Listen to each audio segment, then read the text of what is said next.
Besties, we are sat today to discuss Salute Jungkook on GMA. This was my first time seeing Jungkook in the flesh. Jungkook announces a single, blah, blah, blah, blah. Then it's announced that Jungkook would be on Good Morning America the day of Seven's release. The tickets were a raffle done by 1iota. We entered in the raffle for the tickets, like they went on sale, or the thing opened at 12 p.m. I went right at 12. They give out an excess amount of tickets and it's like a raffle. So like, I feel like I thought as many people as they wanted could like enter in to see if they win. And they literally closed down the raffle because so many people entered. I mean, what were they expecting? It's Jungkook. In hindsight, I could complain about a million things, and I will, but it was so magical that it made up for the stupidity that ensued that I will discuss. So 1iota, like I said, they give out an excess amount of tickets, which is really stupid. On Friday, July 14th, yes, the day of the Seven release, and I knew from 1iota that they're very unorganized. They were not prepared for Jungkook, for BTS. I don't think they just were not. No. They should have had more people minding the line. People were cutting the entire time. Friday, July 14th, people started lining up on Monday, like 5 days prior. I don't know how you have the time to do that, like with work or school or whatever, and the mental capacity to do that. And camping culture has become horrendous. When COVID started to let up, camping culture just absolutely took off beyond belief. We all just like showed up, even from like Thursday on. That's way better than Monday. 3.5K to 5K. And God only knows how many tickets they gave out. You know, no one knows. And people that didn't have tickets were online as well, which was another thing.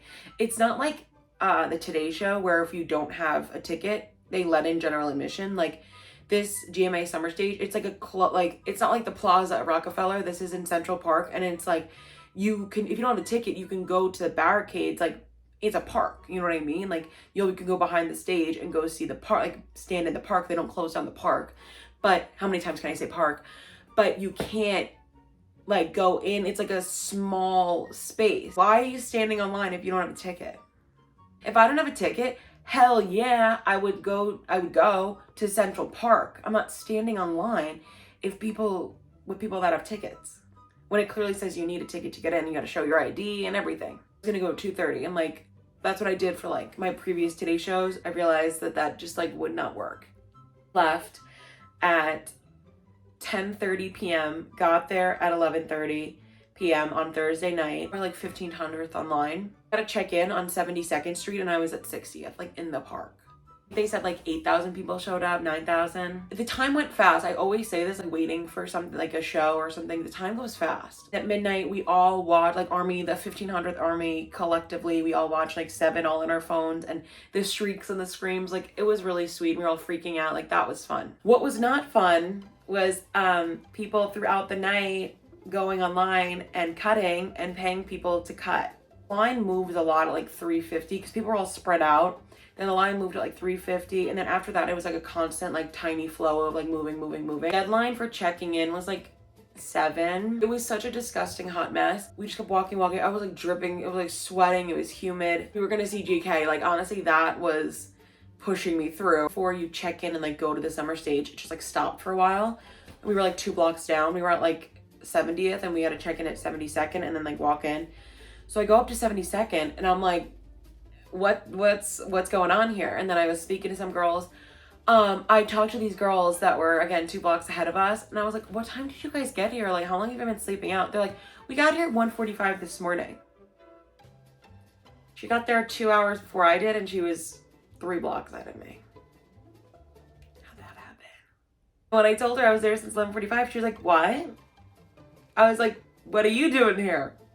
Like then we could hear Jungkook sound checking. Get in at 72nd and you had to like walk around this huge like bike trail. And meanwhile, God, there were bikers and runners in the morning trying to get their nice morning exercise, and here you have Army like zombies walking in, like, where we showed our IDs, our tickets. We finally get to this summer stage, and people are like, they also say, they're like, no running, no running. We're gonna cancel the concert if you run. People are running. I'm like pretty fucking close because it's compared to the Rockefeller Plaza, like, it's small. And there's the VIP stands, which I saw on Twitter. People that weren't VIP ended up being in the VIP seating. Like, the whole thing was a complete shite show. Unbeknownst to us, but the Today Show, apparently, the meteorologists on the Today Show. The meteorologists on the GMA, whatever, everyone's telling that it's about to, like, downpour. So Jungkook sang Euphoria and did, like, a little speech and then, like, walked off, and that was supposed to be a sound check. And then he was supposed to come out an hour later at 8:30 and do his performance and do an interview. My dogs are barking, I'm sweating, it's hot, but I'm like, we made it, about to see Jungkook. I was so excited. I was probably standing there for about 20 seconds, and then, like, the MC guy comes on, he's like, all right, if we have to evacuate, we're gonna go out through East 72nd.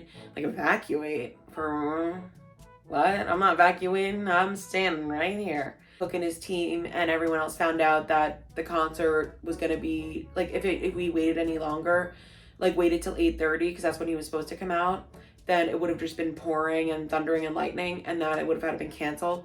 So Jungkook came out and pre-recorded his songs and sang them for ARMY rather than going to the studio, because he wanted to sing them for all the ARMY.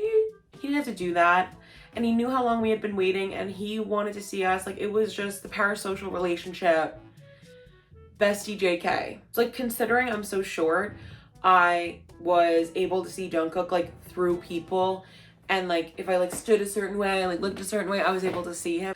Jungkook in the flesh, during commercials or during between songs, he would be like playing with ARMY, he'd be like, yay, and he would be like smiling and doing, like, little things. Like, it was so sweet, and you could tell at first he was nervous, but then you could tell he, like, opened up and was so happy and so excited to be there. And he just looked, like, so radiant, and we were giving off good energy, and he was giving off good energy. Before COVID, the barking was really not a thing. And so, like, after we were barking at Yoongi, bark at Twice, bark at Stray Kids, bark at Harry Styles, like, bark at any sort of concert, like, because we're so feral for them. JK never experienced the barking. So the New Yorkers, we gave him the barking experience for the first time. And when we started barking, he looked over, he was like, he started doing, he was like, woo, woo. And then after, when he was on Station Head, he was like, what's with the woofing like a dog? I missed Euphoria, the first Euphoria, and then I missed him, like, just talking, saying, good morning, America. It's the main stage, and then there was risers, the VIP to the left and to the right and to the back. I was, like, right in the middle here on the ground, and he started at the top of the risers. People started screaming, and I'm like, oh my God, what do you mean that he's not supposed to come out till 8:30, blah, blah, blah, blah, blah. And then he's, like, right there, and he starts saying Euphoria. And the first glimpse I got of him, time I see JK in the flesh, he's on the risers, and he's just looking down, and that's when he was holding the ARMY's hand and walking down. Like, shout out to those ARMYs, you slayed that. Came down from the risers and walked to the main stage, did Euphoria. Jungkook was Jungkooking. Then he sang Seven for the first time, and then he performed Dynamite, like the summer remix of Dynamite. Seeing Dynamite in person, and he was like, he was so happy. 2 seconds after he finished Dynamite, it was raining as he was performing, like drizzling. As soon as it was over, he, like, waved and smiled to ARMYs, and then they, like, rushed him off stage. And then all of a sudden the MC came back, and he's like, it is about to torrential downpour and thunder and lightning. We are evacuating. This is it. There's no interview. Leave. It was literally monsooning. It was thundering. It was lightning. That lasted, it's like a summer storm. It lasted about 20 minutes. It was sunny again. And Jungkook had gone to the GMA studio in Times Square to do his interview, which the interview was lame as hell. I didn't even realize he was going back to the studio. I was so tired at that point. I was drenched. It literally was like the worst summer storm. It was like I jumped in a pool. I was soaked. My jeans were soaked. Everything was soaked. But it was refreshing in a sense because I was humid. It was humid all night. I was sweating and I was grimy and gross. I Ubered to a cafe, and I just, like, went in a cafe, and I found other ARMYs that were there. All the ARMYs I spoke to actually didn't even get in. Half of them didn't have tickets, and then the other half just, like, didn't get in because they had tickets, but because of the time constraint, like, literally I was part of, like, the 40% that got in. Since they started letting people in late, half the people that had tickets were still trying to like shuffle in and file in, and by the time they got in, Jungkook was already on stage. Because if it hadn't rained, they would have had another hour to get people on stage. So I'm really lucky and blessed that I got in. It was so worth it seeing JK. And with them in the army and going to the army and everything, the literal army, happy to be able to see him. I still got to see JK, and I was fairly close. I'm so glad I got to record and post that footage for the besties that unfortunately couldn't have been there, and we wished you were there. GMA Jungkook experience just radiates glowing energy in person. Was absolutely incredible. Thank you all for watching this video. See you in my next one, and go stream 7.